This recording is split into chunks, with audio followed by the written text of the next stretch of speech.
Jubilees, chapter 12, Abram confronts idolatry, burns the idols, and receives his call from God. This is the 12th chapter of a 50-day journey through all 50 chapters of the book of Jubilee.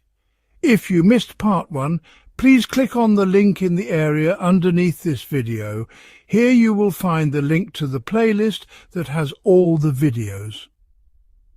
In the 6th week of that Jubilee, in its 7th year, Abram spoke to his father Terah. "Father," he said. "Here I am, my son," Terah replied. Abram asked him, "What good do these idols bring you, the ones you worship and bow down to? They have no spirit in them. They are nothing but lifeless forms, a deception of the heart. Do not worship them. Worship instead the God of heaven, the one who sends rain and dew upon the earth, the one who created everything by his word, for all life comes from his presence. Why worship things that have no spirit, things made by men's hands, carried on men's shoulders, yet giving no help? They bring shame to those who make them, and they deceive the hearts of those who bow before them. Worship them not." Terah answered, "I know this also, my son. But what can I do among a people who force me to serve their gods? If I speak the truth, they will kill me, for their hearts cling to these idols. Keep silent, my son, lest they kill you as well." Abram also spoke these words to his brothers, but they were angry with him, so he held his peace.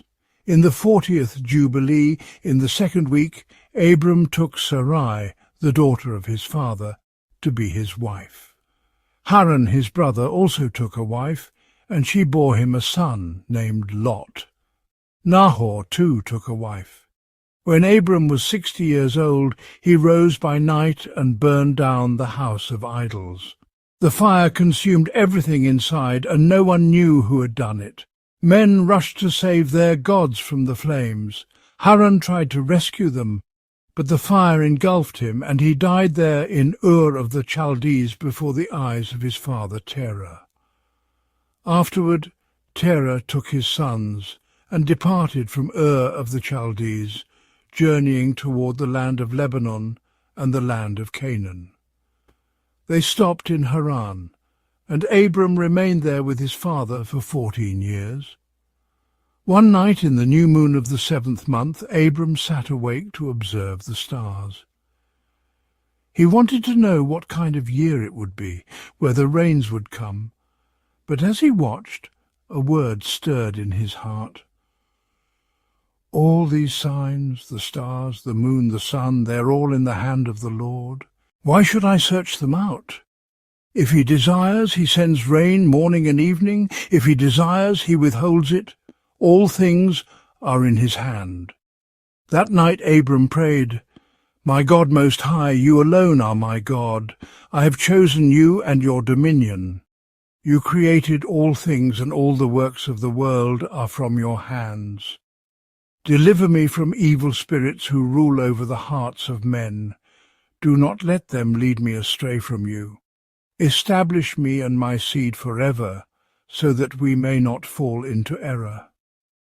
Abram wondered, "Shall I return to Ur of the Chaldees, to those who seek my life, or shall I remain here? Guide me, O Lord, in the right path, so I may not walk in the deceit of my heart." Then the word of the Lord came to him, saying, "Arise, leave your country, your kindred, and your father's house. Go to the land I will show you. I will make you into a great and numerous nation. I will bless you and make your name great. In you all the families of the earth will be blessed. I will bless those who bless you, and curse those who curse you. I will be a God to you, to your sons, and to your sons' sons, to all your seed forever. Fear not, for I am your God from this time on, and to all generations." The Lord said, "Open his mouth and his ears, that he may speak and hear the language that was from the beginning.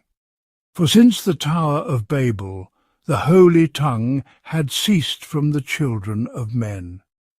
Then the messenger of God opened Abram's mouth and ears, and he spoke in Hebrew, the language of creation. Abram took the ancient books of his fathers, written in Hebrew, and copied them.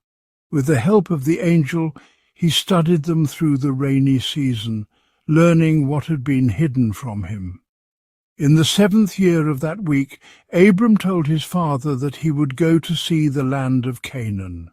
Terah blessed him, saying, "Go in peace. May the eternal God guide your path, protect you from all evil, and give you favor. If you find a land pleasing to your eyes, dwell there. Take me with you when you are able, and take Lot, the son of your brother Haran, as your own son. Leave Nahor with me until your return. Then we will all come with you together."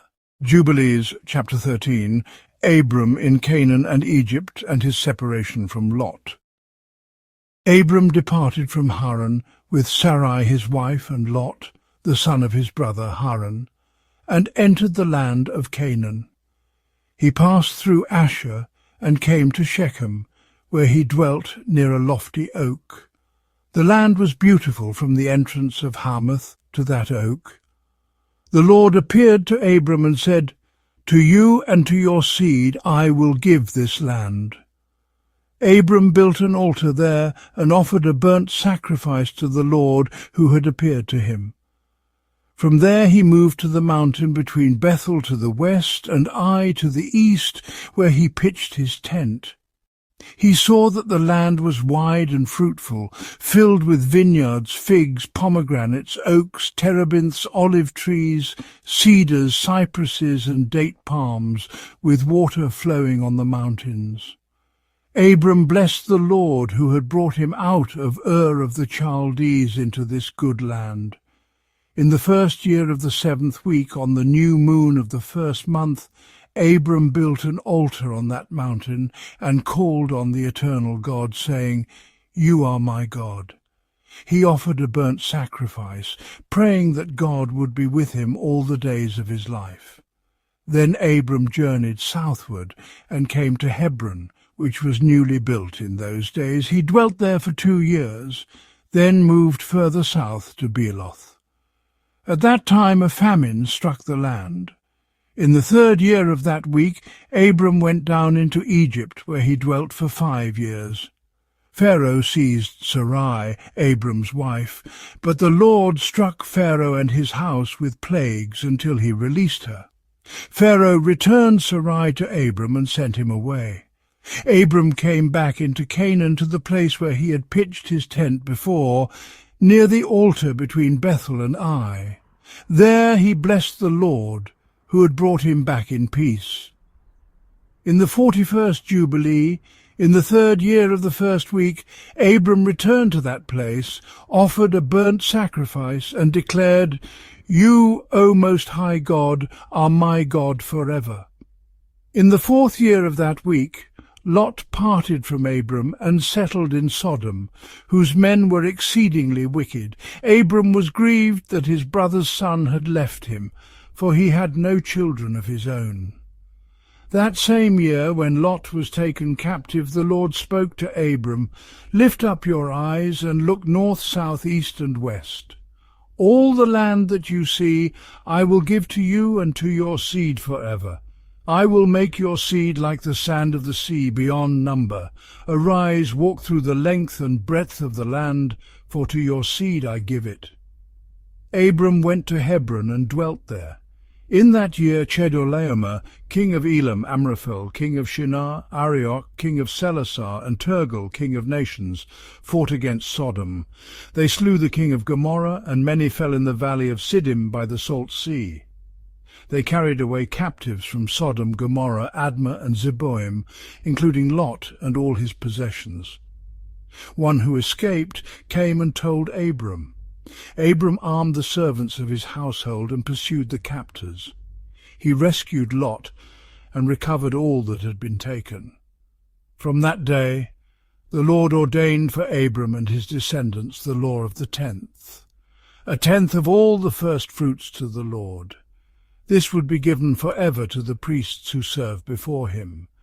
that they may eat and rejoice in his presence. The king of Sodom came to Abram and said, "My lord Abram, give us back the people you rescued, but take the goods for yourself." But Abram said, "I have lifted my hand to the Most High God. From a thread to a sandal strap, I will take nothing that is yours, lest you say, 'I have made Abram rich.' Only what the young men have eaten, and the share of Anna, Eshcol, and Mamre, who went with me, shall they take."